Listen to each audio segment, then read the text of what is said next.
को मैं आमंत्रित करता हूं कि वो आए।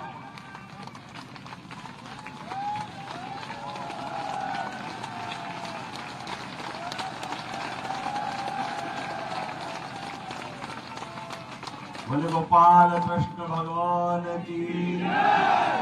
मैं उज्जैन से आता हूं तो महाकाल महाराज की विजय बोलना है।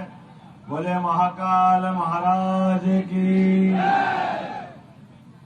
आज के इस मंच पर विराजमान हमारे वरिष्ठ नेता और अभी अभी यहां से जब तक निर्वाचन का आखिरी सर्टिफिकेट राहुल भाई को नहीं मिल जाए तब तक सांसद भी और हमारे बहुत वरिष्ठ नेता और सरकार के वरिष्ठ मंत्री श्रीमान प्रहलाद सिंह जी लोधी साहब, उनका अभिनंदन वंदन स्वागत है। इस अवसर पर राहुल भाई ने बहुत अच्छा भाषण दिया। राहुल भाई के लिए जोरदार तालियां बजाएं। चौधरी, मैं नाम बोलता जाऊं, आप तालियां बजाते रहना। चौधरी मुकेश सिंह जी संभाग प्रभारी, विनोद यादव जी लोकसभा प्रभारी, जहार सिंह जी लोकसभा संयोजक, वीरेंद्र सिंह लोधी जी विधायक बंडा, गौरव सिरोठिया जी जिलाध्यक्ष, हमारी बहन श्रीमती रेखा यादव जी पूर्व विधायक, श्री हरवंश सिंह जी राठौर पूर्व विधायक, श्री प्रद्युम्न सिंह लोधी पूर्व विधायक, प्रद्युम्न भाई पीछे रहे, लक्ष्मण सिंह जी विधानसभा प्रभारी। नाम तो बहुत सारे हैं, सभी के लिए जोरदार ताली बजाओ क्योंकि 4:50 में मेरे को अपनी बात समाप्त करना है और यहां से नहीं तो हेलीकॉप्टर उड़ेगा नहीं। और मैं लगातार अभी अपने बीच में से यशस्वी प्रधानमंत्री नरेंद्र मोदी जी के लिए एक के बाद एक सभाएं लेते हुए, और मैं ऐसा लग रहा था कि यहाँ बंडा तो आने की क्या जरूरत है, ये तो अपने ही लोग हैं, इनको तो मालूम है यहाँ तो जिताना ही है, हमको छोड़ना थोड़ी किसी को। जहाँ कच्चा पक्का है उधर जाना है, जहाँ ठोस है वहां क्या जरूरत है। हम सबका सौभाग्य है बदलते दौर में जैसे मैं बात कर रहा हूं उस बात का मर्म भी समझ में आएगा।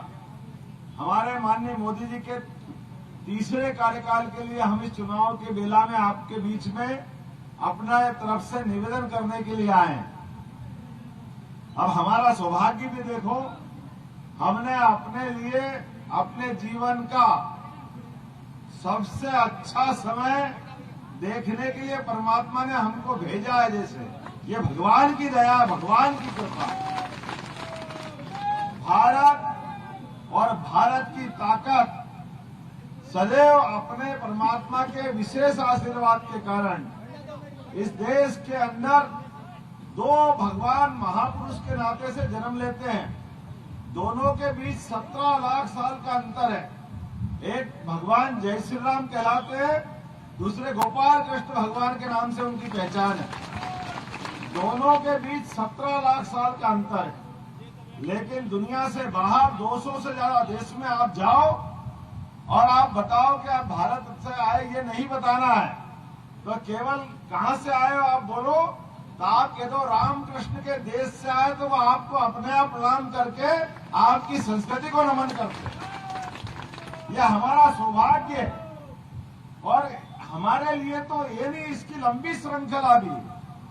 कितना अच्छा लगता है यशस्वी प्रधानमंत्री कोई विदेशी मेहमान आए तो विदेशी मेहमान तो पहले भी आते थे, लेकिन पहले आने वाले मेहमान को अमेरिका के राष्ट्रपति को, इंग्लैंड के प्रधानमंत्री को, इंग्लैंड के राजा को, ऑस्ट्रेलिया को कभी ताजमहल पकड़ाते थे, कभी कुछ और पकड़ाते थे। अब हमको लगता है कि हाँ, गीता जी जैसे पवित्र ग्रंथ देकर के भारत की जय जयकार करने के लिए सबसे बड़ी धरोहर देते हैं। 5000 साल पहले भगवान कृष्ण ने जो शिक्षा ग्रहण की वो आज भी हम सबके लिए प्रेरणादायी है। और शिक्षा भी कैसी, 14 विद्या, 64 कला, 18 पुराण, 4 वेद, और पढ़ाई के मामले में भी होनहार विद्यार्थी कैसे, जिनके जीवन काल में शिक्षा वो जो सबसे ज्यादा चुनौती के समय पे मुंह पे आ जाए, कठिन समय पे मुंह पे आ जाए। भगवान कृष्ण का एक उजला पक्ष ये भी है कि जब कंस को मारा तो कायदे से तो उनको उस समय सिंहासन ले लेना चाहिए था। दुनिया में कभी ऐसा नहीं हुआ कि 11 साल के बालक ने एक महाबली कंस को मार करके शिक्षा को महत्ता दी है। भगवान कृष्ण ने समझाया है। ये हमारे सबके लिए समझने वाली बात है। ये सारी किसान जातियां बैठी हुई है।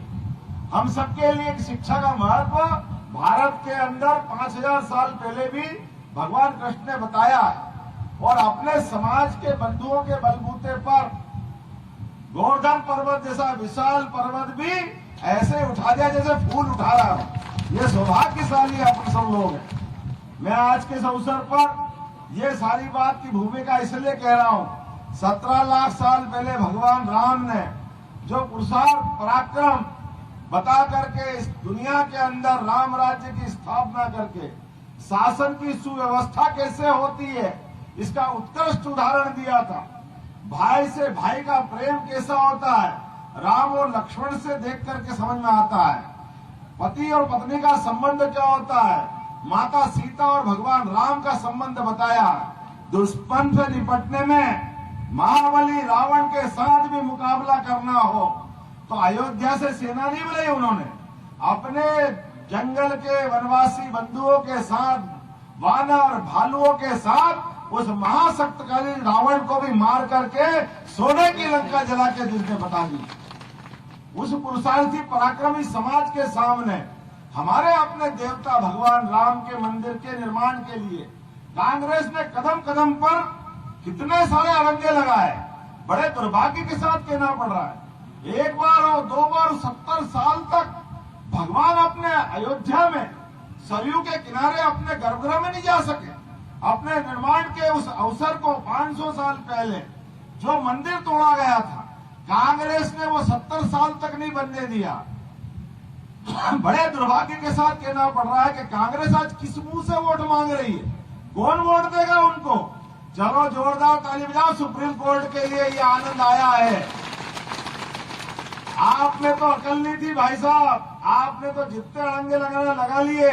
वो तो धन्यवाद सुप्रीम कोर्ट को और धन्यवाद 56 इंच के सीने वाले को जिन्होंने सुप्रीम कोर्ट का निर्णय लागू करके बताया है। यह हमारा सौभाग्य है। और हमने दूसरी बार भी वोट दिया। ये कश्मीर के अंदर भारत का मुकुटमणि कश्मीर जहां 40,000 लोगों की हत्याएं हो चुकी, पुलिस के जवानों, सेना के जवानों, हिंदुओं, मुसलमानों, सारे राष्ट्रभक्तों का लगातार 47 से लेकर के जब तक 370 नहीं हटी तब तक 40,000 लोगों की हत्याएं हुई। यह हत्या का कलंक अगर किसी के माथे है तो कांग्रेस के माथे है। और हमारा सौभाग्य जोरदार ताली बजा नरेंद्र मोदी जी ने एक झटके के साथ हटा दी। ऐसी कलंकित धारा नहीं चाहिए जो भारत का विभाजन चाहती है। ऐसी धारा नहीं चाहिए जो हमारा बंटवारा करती है। एक देश में एक निशान, एक प्रधान, एक विधान, ये स्थापना करने का काम किसी ने किया तो भारतीय जनता पार्टी ने किया। और हमने 2 बार सरकार क्या बनाई। इंग्लैंड जैसे महाबली राष्ट्र जो 200 साल तक हमारे देश में राज कर गया उसको पीछे हटा करके दुनिया के 5वें नंबर की अर्थव्यवस्था अगर बनी है तो भारत की बनी। हमें इस बात का गर्व है। और अब तो अपना समय आया है। ये गीता गंगा गौ माता, इससे भारत की पहचान है दुनिया में। इससे बढ़कर के क्या हो सकता है। माननीय प्रहलाद जी यहाँ बैठे हैं। हमारी सरकार बनी, सरकार बनने के साथ 100 दिन के अंदर कुछ निर्णय किए हैं। उस निर्णय में हमने पहला निर्णय किया, ये खुलेआम जगह जगह आज महावीर जयंती है, आपके माध्यम से संदेश देना चाहता हूँ। फूड सेफ्टी नियम है कि नियम के हिसाब से, फूड सेफ्टी नियम के अनुसार किसी को मटन की दुकान चलाना हो, किसी को मछली बेचना हो तो निश्चित मार्केट के अंदर ही बेच सकते हो। लेकिन जगह जगह खोल खोल के बेचने लग गए थे और बेचने में, काटने में वो गौ माता पे भी गो कसाई कर देते थे। हमारी सरकार में नहीं चलेगा। हमने कहा उल्टा टांग देंगे, ठिकाने लगा देंगे।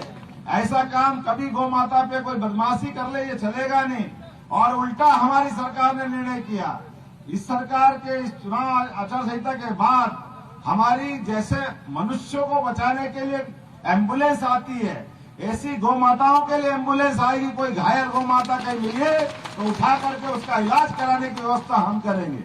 गौशालाओं के अंदर जो गौशालाओं में मानदेय देते थे प्रति गाय 20 रुपया रोज, हमारी सरकार ने निर्णय किया अब 40 रुपया रोज देंगे गौ माताओं के लिए, उनके लिए कोई कोर कसर बाकी नहीं रखेंगे। और गौशाला में केवल गाय माता ऐसा नहीं, हमने निर्णय किया कि अपने घरों के अंदर भी आप जो गाय माता पालेंगे, जैसे अपन गेहूं में, धान में, बाकी फसल में बोनस देते हैं, भविष्य में दूध खरीदने पे भी बोनस दिया जाएगा ताकि ये पशुपालन का व्यवसाय बढ़ाया जाए, ताकि अपने किसानों की आय डबल हो। खेती वालों के पास दो ही तो रास्ते हैं, या तो पशुपालन या खेती बाड़ी। अब उनकी आय बढ़ना चाहिए कि नहीं बढ़ना चाहिए? आपको बता, आपकी तरफ से बढ़ना चाहिए कि नहीं बढ़ना चाहिए?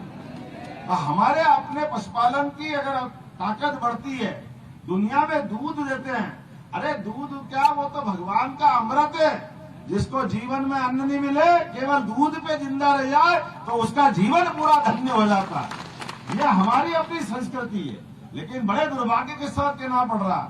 ऐसे कई मामले और बता सकता हूं, लेकिन समय की कमी है। आज तो एक ही निवेदन करने आया हूं। अभी तो तीसरा वोट अभी हमारा बाकी है। 2 वोट में माननीय मोदी जी ने कमाल कर दिया। 10 साल के लिए जोरदार ताली बजाओ, कितने सारे काम उन्होंने किए। लेकिन इन कामों में भी अभी कांग्रेसी अड़ंगे लगाते हैं। जब राम मंदिर बनने लग गया तो अब कहने लगे हमारे भी राम, हमारे भी राम। हाँ, अब तुम्हारे राम थे, पहले तो आराम कर रहे थे बाबू साहब, तुम पहले कहाँ गए थे? अब तो कृष्ण कन्हैया लाल की उनका मौका आया है। अब तो हमारा मथुरा पूरा हुआ, बनारस पूरा हुआ, उज्जैन का महाकाल लोक का महालोक बन गया। अब तो केवल जमुना जी का किनारा बुला रहा है, मथुरा बुला रही। बुला रही कि नहीं बुला रही? इधर से आवाज नहीं, बुला रही कि नहीं बुला रही?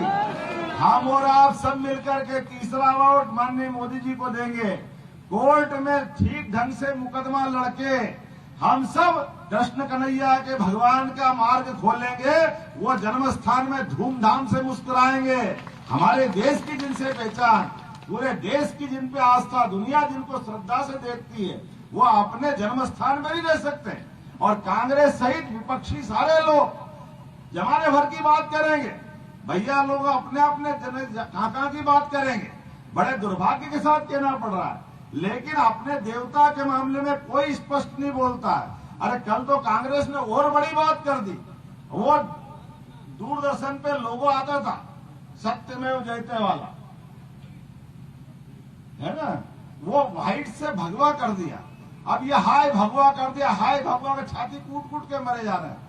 अरे भगवा कर दिया तो क्या कर दिया? ये भाजपा ही है हमारी सरकार है, सूर्य संस्कृति को मानती है। अपने सारे साधु संत कौन से कपड़े पहनते हैं? सब भगवा तो पहनते हैं। तुम्हारी नफरत क्यों है? हिंदुओं के चिन्हों से कांग्रेस को नफरत क्यों है? कांग्रेस को सबक सिखाने के लिए एक नहीं ऐसे कई उदाहरण है।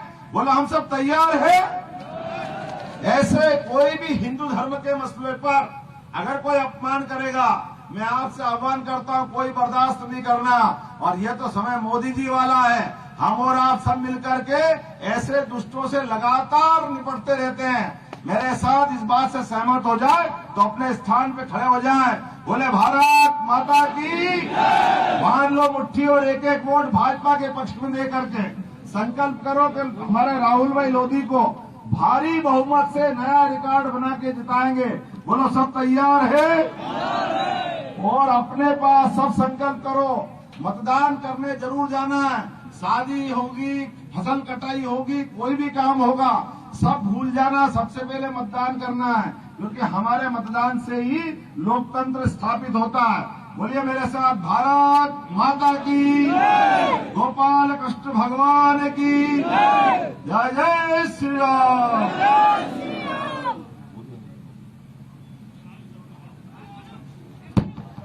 आज हमारे बुंदेली सिंगर और बहुत से कार्यकर्ता, जितू खरे, भगवान दास जी और इतने कार्यकर्ता हमारे आज भारतीय जनता पार्टी की सदस्यता माननीय मुख्यमंत्री आदरणीय डॉक्टर मोहन यादव जी के समक्ष ले रहे हैं। उनका बहुत